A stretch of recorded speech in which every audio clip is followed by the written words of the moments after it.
Ok, ici on va parler du paradoxe du jumeau, de la relativité restreinte. Hein. Alors cette vidéo, je l'appelle le paradoxe des jumeaux, une image fausse et trompeuse. Alors pourquoi le paradoxe des jumeaux, une image fausse et trompeuse? Parce que l'image qu'on montre dans les livres, d'ailleurs, j'ai regardé beaucoup de livres, c'est ce que j'ai étudié moi aussi, l'image qu'on nous donne, oui, les images qui sont dans les livres, et même sur Internet, j'ai vu ça, complètement fausse. Regardez l'image que vous allez avoir. Généralement, voilà ce qu'ils vont montrer. Ils vont vous dire, regardez, nous avons deux jumeaux. D'accord, ils ont le même âge, un astronaute, un ingénieur probablement. L'astronaute va partir en voyage et il va revenir. Et qu'est-ce qu'il va voir? Il va voir son frère vieilli, malade, malmené, et lui jeune, encore frais, et tout ça. OK? Mais ça, c'est complètement faux. La relativité restreinte ne dit jamais ça. C'est complètement faux, cette image-là. Et d'ailleurs, c'est ça. Et c'est ce qui est choquant.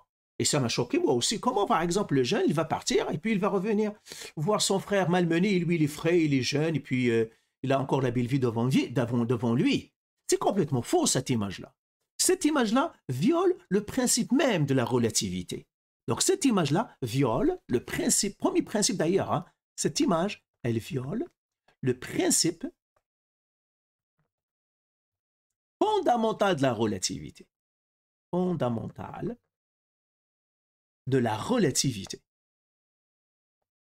La relativité. D'ailleurs, dans les livres, c'est toujours ça, une image ou celle qui lui ressemble, c'est généralement des images qui ressemblent à ça, hein, la même idée. Un jeune qui part et puis il revient, il est bon, et puis tout est beau pour lui, et puis la vie est encore devant lui. Mais cette image-là, comme je viens de le dire, elle viole le principe fondamental de la relativité. Qu'est-ce que ce principe-là? Eh bien, le principe de la relativité, le premier principe, ou bien le principe principal, il nous dit, tu ne peux pas séparer le temps de l'espace. Tu ne peux pas séparer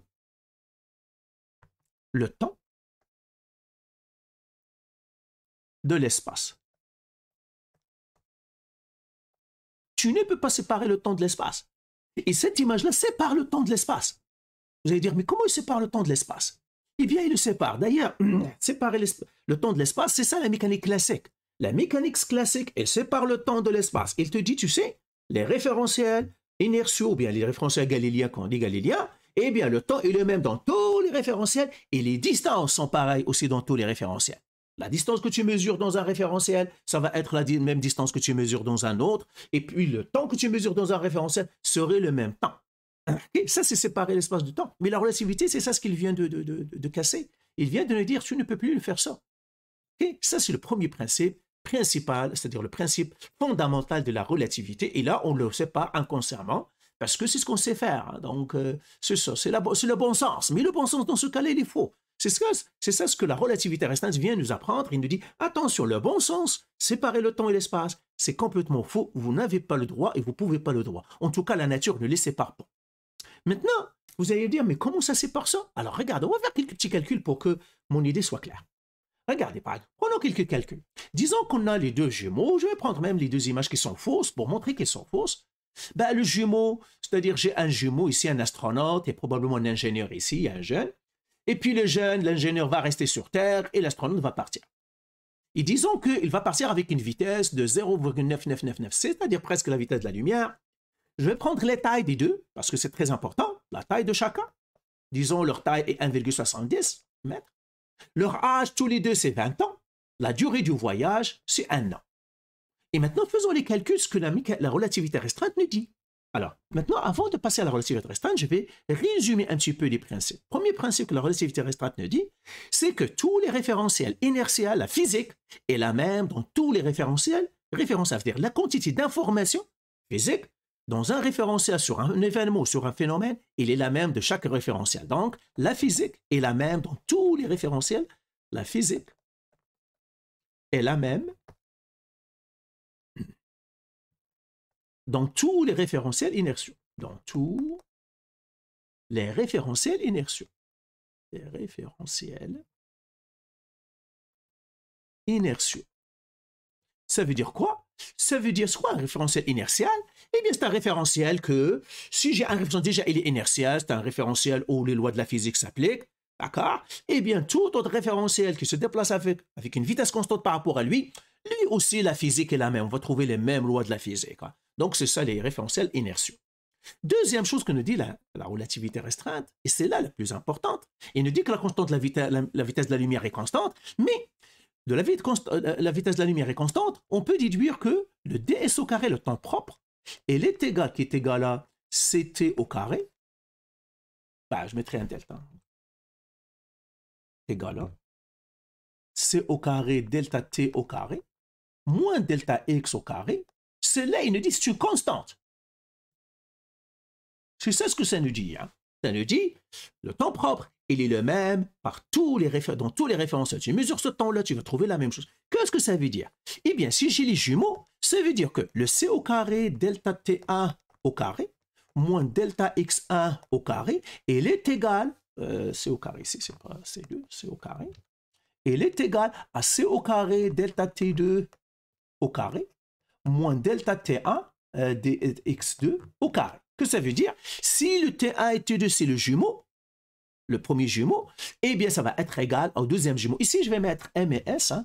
S, ça veut dire stationnaire, donc celui qui reste. Hein. Delta S au carré, delta X au carré. Et M, celui qui est en mouvement, qui est parti. Le M ici, hein. C'est ça ce que ça nous dit, la relativité restreinte. Il nous dit c'est ça qui est le même. Pas le temps qui est le même, ni l'espace qui est le même. Maintenant, à partir de ça, il y a les équations qu'on peut déduire de ça facilement. Hein. Les équations, c'est celle-là. Alors là, nous avons deux référentiels. Alors, référentiel, ça veut dire deux points de vue. Le point de vue de celui qui va rester sur Terre, ça veut dire le point de vue de l'ingénieur. Et j'ai le point de vue de l'astronaute. C'est les référentiels. Le référentiel, parce que du moment qu'il y a deux objets qui se déplacent un par rapport à l'autre, ben chacun est dans son propre référentiel.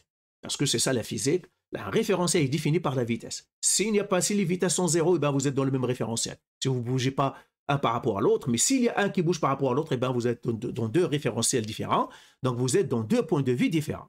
Maintenant, quel est le point de vue qu'on va prendre? Normalement, la relativité restreinte nous dit, vous prenez celui que vous voulez. Seulement, il doit être inertiel.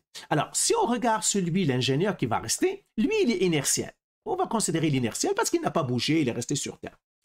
Celui qui a voyagé, c'est celui qui a fait le mouvement, mais pour revenir, il doit rentrer dans une expérience d'accélération, il doit accélérer, décélérer pour revenir, parce qu'il doit changer de direction hein, pour revenir voir son frère. Donc, celui-là, on peut dire, est non inertiel pour l'astronaute. Mais ce n'est pas grave, parce qu'on a déjà un référentiel inertiel, donc on va faire tous les calculs dans le référentiel inertiel. Et normalement, la physique ou la mécanique, c'est-à-dire la physique ou bien la relativité restreinte, nous dit que tu dois trouver la même physique. Tu dois trouver les mêmes lois, tu dois trouver les mêmes informations que tu prends un ou l'autre. Donc, pour appliquer cela, on doit, parce que ces formules-là sont vraies pour des référentiels inertiaux, on va prendre le point de vue du stationnaire, celui qui est resté. Donc là, point de vue du stationnaire. Point de vue du stationnaire.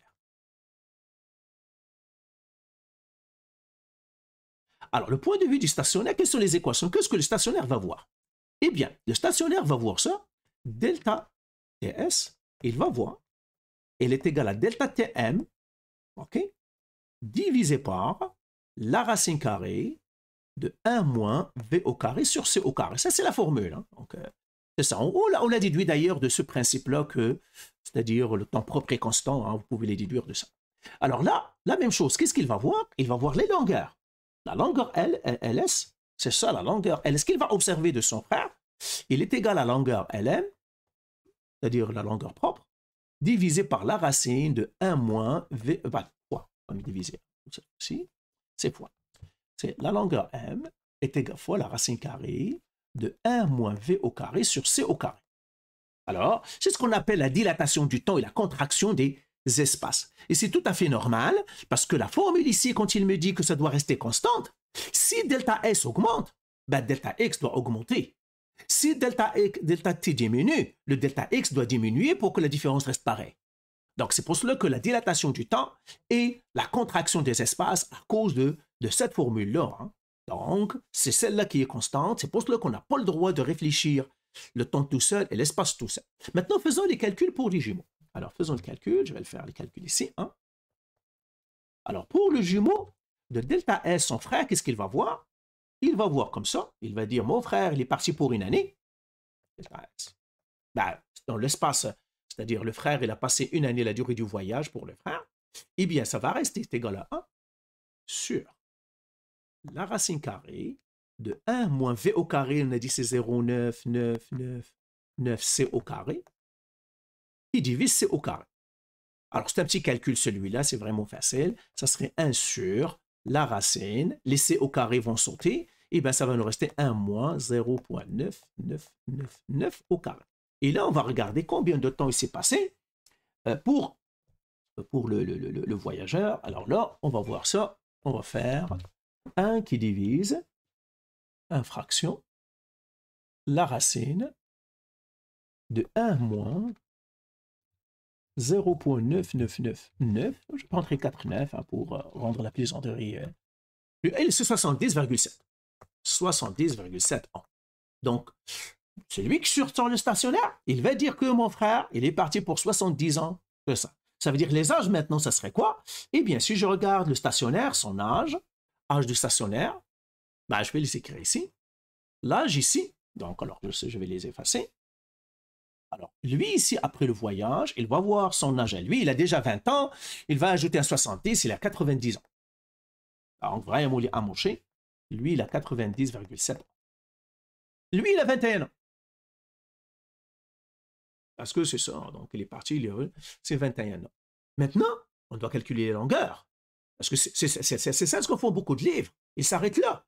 Il s'arrête là, il te dit, bah voilà, il est venu 21 ans, l'autre il est 90 ans, bah voilà, il a vieilli. Mais non, c'est pas comme ça, ça c'est faux, c'est une image fausse. Je dois calculer les longueurs maintenant. Comment la longueur du jumeau va, avec quelle longueur il va venir? Et là, je le calcule, le LS, ça serait le LM, la racine carrée de 1 moins V au carré sur C au carré, la même formule. Là, on a dit la longueur, il est parti avec quelle longueur? Il est parti avec une taille de 1,70. Donc, on va faire 1,70 fois la racine carrée de 1 moins 0,9999c au carré sur C au carré. Alors, encore un petit calcul facile. 1,70 racine que de 1 moins 0,9999 au carré. Alors, avec quelle taille le jumeau va venir? Eh bien, allons-y, regardons. OK, alors là, on va faire ça. Ça va être 1 moins, c'est-à-dire, ben, on va faire la racine. Hein. Donc, 1,70 qui multiplie la racine de 1 moins 0,999 exposant 2. Là, il va venir avec sa taille, 0,024 mètres. Au fait, il va venir avec 2,4 cm.